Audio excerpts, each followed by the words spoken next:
ദുൽഖറിൻ്റെ വേഫാർ ഫിലിംസിൻ്റെ യൂണിവേഴ്സിൽ വരുന്ന ആദ്യ ചിത്രം സമ്മർ റിലീസാണ് പ്ലാൻ ചെയ്യുന്നതെന്നാണ് അറിയാൻ സാധിക്കുന്നത്. നെസ്ലിനും കല്യാണി പ്രിയദർശനുമാണ് സിനിമയിലെ പ്രധാന താരങ്ങൾ.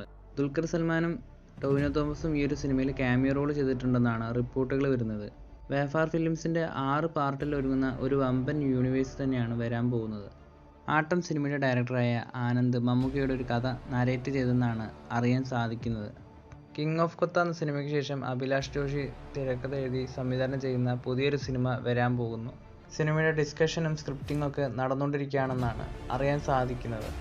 പൃഥ്വിരാജ് നായകനാവുന്ന നോബഡി എന്ന സിനിമയുടെ ചിത്രീകരണം ഏപ്രിൽ 1st വീക്കിൽ ആരംഭിക്കും. കൈദി 2 സിനിമയുടെ ചിത്രീകരണം ഈ വർഷാവസാനമായിരിക്കുമെന്നാണ് റിപ്പോർട്ടുകൾ വരുന്നത്. കൈദി 2 സിനിമയിൽ കമൽഹാസനും സൂര്യയും പ്രധാനപ്പെട്ട റോളിലെത്തുമെന്ന് ഇപ്പോൾ കൺഫേം ആയിട്ടുണ്ട്. അതുപോലെ LCUലെ എല്ലാ ക്യാരക്ടേഴ്സും ഈ ഒരു സിനിമയിൽ ഭാഗമാവുന്നുണ്ട്. എന്തായാലും LCU ഷോർട്ട് ഫിലിം ഈ വർഷം തന്നെ റിലീസ് ചെയ്യുമെന്ന് ഇപ്പോൾ ഉറപ്പായിട്ടുണ്ട്. നെറ്റ്ഫ്ലിക്സ് ആണ് LCU ഷോർട്ട് ഫിലിമിൻ്റെ റൈറ്റ്സ് ഒക്കെ വാങ്ങിയിട്ടുള്ളത്.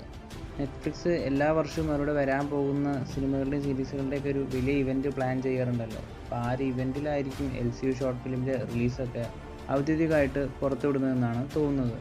കൂടുതൽ സിനിമകളുടെ അപ്ഡേറ്റുകളുമായി അടുത്തൊരു വീഡിയോയിൽ കാണാം.